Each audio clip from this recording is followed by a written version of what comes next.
पूरा दिन सिर्फ चाय समोसे। क्या बात है, जब से आई है तब से तेरी सास के 5 फोन आ चुके। इतना उदास हो जाती है क्या तेरे बिना तेरी सास? लगता है तुझे कुछ ज्यादा ही प्यार मिलता है ससुराल में। कोई प्यार व्यार नहीं मिलता। मेरी सासू माँ मेरे लिए कोई उदास नहीं होती। उन्हें बस मेरे से चाय समोसे बनवाने हैं, इसीलिए तो बार बार फोन कर रही हैं। अगर चाय समोसे बनाकर आती तो मजा ले, एक भी फोन आ जाता। देख फिर आ गया। अच्छा मैं चलती हूँ, वरना बार बार फोन करके परेशान करती रहेंगी ये। समोसे तो बाजार से भी आ जाते हैं, फिर तुझे क्यों तंग करते हैं? इसी बात का तो रोना है। मेरे ससुराल वालों को बाजार के समोसे अच्छे नहीं लगते, उन्हें घर के समोसे बनाकर देने पड़ते हैं। जब से शादी होकर आई हूँ चाय समोसे ही बना रही हूँ, और कुछ नहीं खाते। पूरा दिन सिर्फ समोसे के साथ चाय चाहिए उन्हें, और कुछ नहीं। कोई नहीं, मौका देखकर तू किसी दिन आ जाना। चलती हूँ। सुहानी का ससुराल घर कम चाय समोसे की दुकान ज्यादा लगती थी, क्योंकि जब से सुहानी शादी होकर आई थी उसे अपने ससुराल में बस खाने में चाय समोसे ही दिखाई देते थे। इसके अलावा तो शायद ही ढंग से कोई खाना खाता होगा। अरे दीपक की माँ चाय ठंडी हो गई है, बहू को बोलो गरम चाय बना देगी। हाँ मेरी भी ठंडी हो गई, पता ही नहीं चलता समोसे के साथ चाय जाती कहाँ है। सुहानी बहू चाय बना लाओ, गरम होनी चाहिए। भाभी चाय बनाने जा ही रहे हो तो मेरे लिए भी एक बूंद बना देना। आपके लिए भी बना दो 2 घूंट। हाँ, इससे बढ़िया क्या बात होगी, बना लाओ। सुहानी चिढ़ती हुई रसोई में जाती है और चाय चढ़ाती है। तभी उसकी मम्मी का फोन आ जाता है। हेलो, हाँ माँ। और क्या कर रही है मेरी बिटिया? सोचो जब आपका फोन आता है मैं क्या कर रही होती हूँ। तू चाय समोसे बना रही है क्या? सही पहचाना। वैसे मुझे एक बात बताओ मम्मी, आपने क्या सोचकर मेरी शादी इस घर में करवाई थी? परेशान हो गई हूँ मैं, जब देखो चाय समोसे चाय समोसे। तभी सुहानी की सास रसोई में आ जाती है और सुहानी फोन काट देती है। चाय बन गई बहू? जी बस बन रही है। सुहानी ने 5 कप चाय डाली और सास को पकड़ा दी। रोजाना सुबह की शुरुआत चाय समोसे से ही होती थी और शाम तक चाय समोसे ही सुहानी की रसोई में बनते रहते थे। इसी वजह से सुहानी की पर्सनल लाइफ खत्म होती जा रही थी। ऐसे ही एक दिन, ठीक है मैम, तो मैं 1 बजे तक आपके पास आती हूँ। मेरी बुकिंग ले लो आप, बस मुझे वेट ना करना पड़े। ठीक है मैम, थैंक यू। मम्मी मेरे कॉलेज के कुछ फ्रेंड्स आज घर पर आ रहे हैं। फाइनल एग्जाम के लिए एक प्रोजेक्ट तैयार करना है, तो मैंने सोचा अपने घर ही बुला लेती हूँ। भाभी आप मेरे फ्रेंड्स के लिए समोसे बना लो, 30-40 समोसे बना लेना। नंदिनी मुझे तो ब्यूटी पार्लर जाना है, मैंने अपॉइंटमेंट लिया हुआ है। अगर आज नहीं गई तो फिर अगले हफ्ते जा पाऊंगी। 2 दिन बाद मेरी सहेली नंदिनी के घर कीर्तन है। आईब्रो, अपर लिप और ब्लीच क्लीनअप सब करवाना है। अरे बहू क्या जरूरत है फालतू में ब्यूटी पार्लर जाने की, ऐसे ही ठीक तो लग रही हो। तुम ये सब पार्लर वार्लर जाना छोड़ो और रसोई में लग जाओ। हाँ भाभी अब बिल्कुल भी टाइम नहीं है, आप समोसे बनाना शुरू कर दो, वरना मेरे सारे दोस्त आ जाएंगे और आप समोसे भी नहीं बना पाओगे। आप आलू तो उबाल लो। अच्छा मम्मी मैंने ब्यूटी पार्लर जा रही हूँ, बहुत दिनों से फेशियल नहीं करवाया, फिर एग्जाम स्टार्ट हो जाएंगे तो जा नहीं पाऊंगी। हाँ जातू हुआ, तेरा चेहरा भी बहुत काला होता जा रहा है, सारा दिन धूप में घूमती है। तब तक तेरी भाभी समोसे की तैयारी कर लेगी। उस समय सुहानी का मुंह देखने वाला था। वो गुस्से में रसोई में गई और समोसे बनाने की तैयारी करने लगी। उस दिन नंदिनी के 2-4 दोस्त नहीं बल्कि 10 से 15 दोस्त घर पर आए। यार शोभी ने जब बताया कि प्रोजेक्ट के लिए तेरे घर आ रही है तो मैंने सोचा मैं भी साथ आ जाऊँ, काम कर लूंगी। झूठ बोल रही है, कोई काम वाम नहीं है इसे, ये तो बस तेरे घर समोसे चाय की पार्टी उड़ाने आई है। हाँ ये तो सच है नंदिनी, तेरे घर के समोसे बहुत ही टेस्टी होते हैं। थैंक यू यार। अच्छा तुम सब बातें करो, मैं समोसे चाय लेकर आती हूँ। नंदिनी रसोई में गई तो सुहानी गैस के आगे खड़ी समोसे तल रही थी। नंदिनी समोसे लेती जाती और दोस्त खाते जाते। उन्हें तो मुफ्त की पार्टी मिल गई थी। 3 से 4 घंटे तक सुहानी रसोई में अकेले ही काम करती रही। फिर कुछ देर बाद पति और ससुर भी आ गए, फिर उन्हें भी सुहानी ने चाय समोसे दिए। सुहानी आज समोसों में नमक थोड़ा ज्यादा नहीं हो गया? हाँ भैया आप बिल्कुल सही कह रहे हो, मेरे फ्रेंड्स भी बोल रहे थे कि समोसों में नमक तेज है। अरे तेज है नमक, जरा दिखाओ तो कैसा टेस्ट है। अरे बहू ये क्या कर दिया, कितना तेज नमक डाल दिया। बताओ तो नंदिनी के फ्रेंड्स कुछ बोले तो नहीं? बोले तो कुछ नहीं, पर बाद में ना बोले यही डर है। भाभी थोड़ा ध्यान दिया करो, आपको एक काम बोला था कि समोसे बना दो, आपसे वो भी ठीक से नहीं बन पाए। सबने मुंह बना लिया, जबकि सुहानी पूरा दिन मेहनत करती रही और मेहनत के बदले मिला क्या, सिर्फ ताने। उस दिन सुहानी का मूड बहुत खराब रहा। अगले दिन सुहानी ने सबके लिए चाय समोसे बनाए और फिर अपनी सहेली नंदिनी के घर कीर्तन में चली गई। शाम के 7 बजे सुहानी की सास ने घड़ी की ओर देखा। दीपक बड़ी देर हो गई, सुहानी को अब तक आ जाना चाहिए था। एक बार फोन करके देख। माँ किया है फोन मैंने, स्विच ऑफ आ रहा है। भैया भाभी की फ्रेंड को मिला लो, क्या पता भाभी अभी निकली ही ना हो। दीपक नंदिनी को फोन मिलाता है, पर सामने से आया जवाब सुनकर दीपक के पैरों तले जमीन खिसक जाती है। दीपक जी, सुहानी तो 6 बजे निकल गई थी, अब तक घर नहीं पहुंची क्या? कहीं मम्मी के घर ना गई हो आप? एक बार वहां फोन करो, मैं भी ट्राई करती हूँ। हाँ, आप भी ट्राई करो और जैसे ही पता चले मुझे बताना। क्या हुआ दीपक बेटा, क्या कहा नंदिनी ने? सुहानी वहां नहीं है, मैं सुहानी के घर पर फोन करता हूँ। दीपक सुहानी के घर पर फोन करता है, पर वहां भी सुहानी नहीं पहुंची थी। सुहानी के मम्मी पापा भी घबराए हुए वहां आ जाते हैं। आखिर सुहानी गई कहाँ? कोई लड़ाई हुई थी क्या? नहीं आंटी जी, भाभी तो बिल्कुल ठीक थी, बस सुबह हम लोगों को नाश्ते में चाय समोसे खिलाए। और तो फिर मेरी बच्ची कहाँ गई? भगवान, मेरी बच्ची कहाँ है? वो बिल्कुल सुरक्षित हो। सब लोग पूरी तरह से घबरा चुके थे। सुहानी का कुछ पता नहीं था, मोबाइल उसका स्विच ऑफ ही था। मेरी बेटी को अगर कुछ हुआ तो मैं आप सबको माफ नहीं करूंगा, बता रहा हूँ। जरूर मेरी बेटी को आप सबने तंग किया है। हाँ, हमसे कहती थी सुहानी की मम्मी। तभी दीपक की आंखों में आंसू आ गए। सुहानी की सास भी रोने लगी, पर तभी सुहानी आ गई। उसके माथे पर चोट लगी हुई थी। सब लोग सुहानी को इस हालत में देखकर घबरा गए। सुहानी बहू, ये क्या हो गया? तुम्हारी चोट कैसे लग गई? भाभी, आपको चोट कैसे लगी?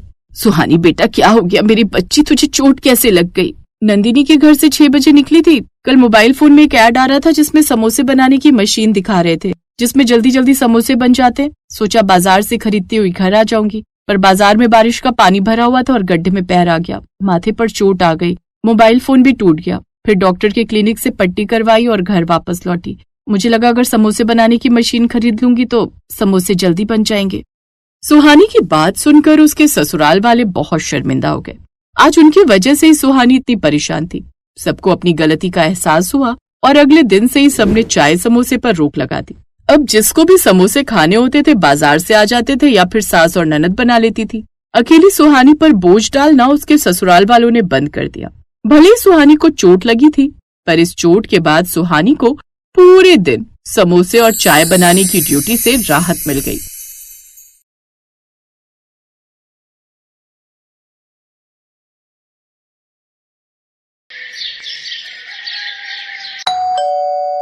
आ गई तू? माँ, बहुत भूख लगी है, कुछ खाने को बना दो जल्दी से। बता क्या खाएगी? माँ, सबसे जल्दी तो मैगी बनती है ना। मुझे पता था कि तू मैगी ही खाएगी। चल हाथ मुंह धो ले, मैंने पहले से ही बना कर रखी है तेरे लिए। सच में माँ? मैं बस अभी आई फिर तो। ये कहानी है रिया की, जिसे मैगी बहुत पसंद थी। वो हमेशा खाने के लिए अपनी माँ से मैगी ही मांगती थी और जब घर में कोई नहीं होता था तब भी वो खुद मैगी बनाकर खाती थी।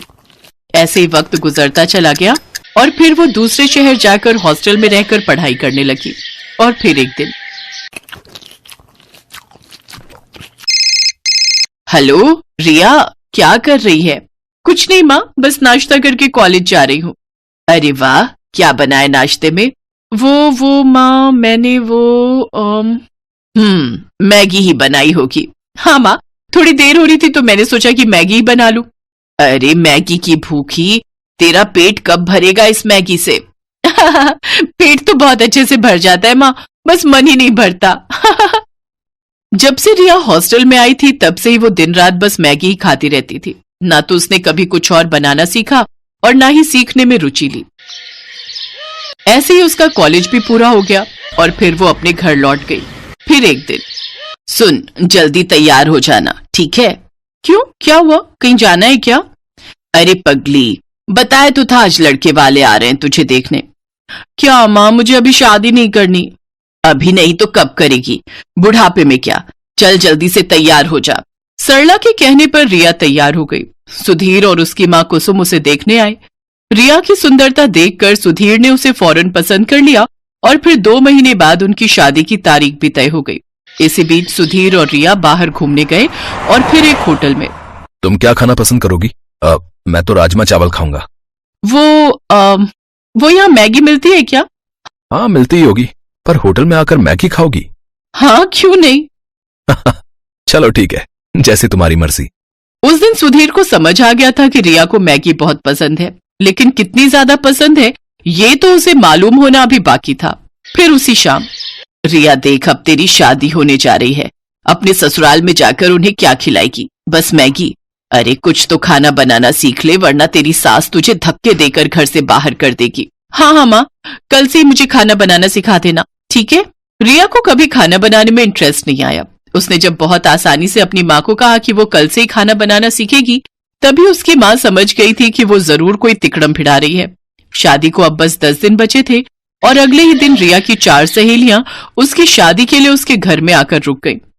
सरला समझ गई कि अब वो उसकी सहेलियों के सामने उसे क्या ही खाना बनाना सिखा पाएगी, और हुआ भी वही जिस बात का सरला को डर था। शादी की तारीख आ गई, पर असली कहानी तो अब शुरू होने वाली थी। शादी के ठीक 2 दिन बाद। रिया बेटी, यहाँ आओ। जी माँ जी। हमारे यहाँ रिवाज है कि नई बहू दूसरे दिन खाना बनाती है। आज सुधीर के फूफा जी और मौसा जी खाना खाने आएंगे, तो तुम एक काम करो, 3-4 तरह की बढ़िया सब्जी वगैरह बना लो। अगर तुम कहो तो मैं लग जाती हूँ तुम्हारे साथ। नहीं नहीं माँ जी, मैं कर लूंगी। रिया ने उस वक्त तो अपनी सास को हाँ बोल दिया, लेकिन अब उसकी हालत खराब हो रही थी, क्योंकि बचपन से उसने मैगी के अलावा कुछ और बनाना सीखा ही नहीं था।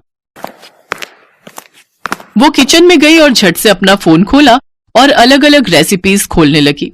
उसने तय किया कि वो फोन से देखकर 3-4 तरह की डिश बना लेगी। उसने खाना बनाना शुरू किया, लेकिन कुछ ही देर में उसके पसीने छूट गए। चावल जल चुके थे, मटर पनीर में मटर तो थे पर पनीर पूरा घुल चुका था। कढ़ी कच्ची थी और भिंडी में नमक तेज हो गया था। रिया समझ गई कि आज उसकी शामत आने वाली है। तभी बाहर से उसकी सास की आवाज आई, बेटा रिया, खाना बन गया हो तो ले आओ, सब लोग इंतजार कर रहे हैं। उसने झट से बर्तन गैस पर चढ़ाए और उनमें पानी उबलने के लिए रख दिया, और ठीक 10 मिनट बाद वो खाने की टेबल पर उन्हीं बर्तनों को लेकर आई। अरे वाह, बहू ने तो काफी कुछ बना लिया। लाओ बेटा, बड़ी जोर की भूख लगी है। हाँ हाँ भाई साहब, सही कहा, भूख तो जोरों की लगी है। जैसे ही मौसा जी ने पहला बर्तन खोला, वो चौंक गए, क्योंकि उसमें मैगी थी। है? बहू ने तो मैगी बनाई है? दूसरा बर्तन खोलिए भाई साहब, उसमें होगा कुछ। मौसा जी ने जब दूसरा बर्तन खोला तो उसमें भी मैगी ही थी। इसमें भी मैगी है? जी, ये वाली वेज मैगी है मौसा जी। अच्छा, और बाकी बर्तनों में कौन सी मैगी है बहू रानी? जी, वो तीसरे वाले बर्तन में मसाला मैगी और उस वाले में अंडा मैगी है। खाकर देखिए, बहुत बढ़िया बनाई है मैंने। रिया की बात सुनकर उसकी सास कुसुम ने अपना माथा पीट लिया, और उधर सुधीर के फूफा जी और मौसा जी एक दूसरे का मुंह ताकने लगे। लेकिन रिया ने इस घटना के बाद भी खाना बनाना नहीं सीखा। उसकी सास कुसुम ही सबके लिए खाना बनाती थी। फिर एक दिन कुसुम खाना बनाते हुए अचानक किचन में बेहोश हो गई और फिर अस्पताल में।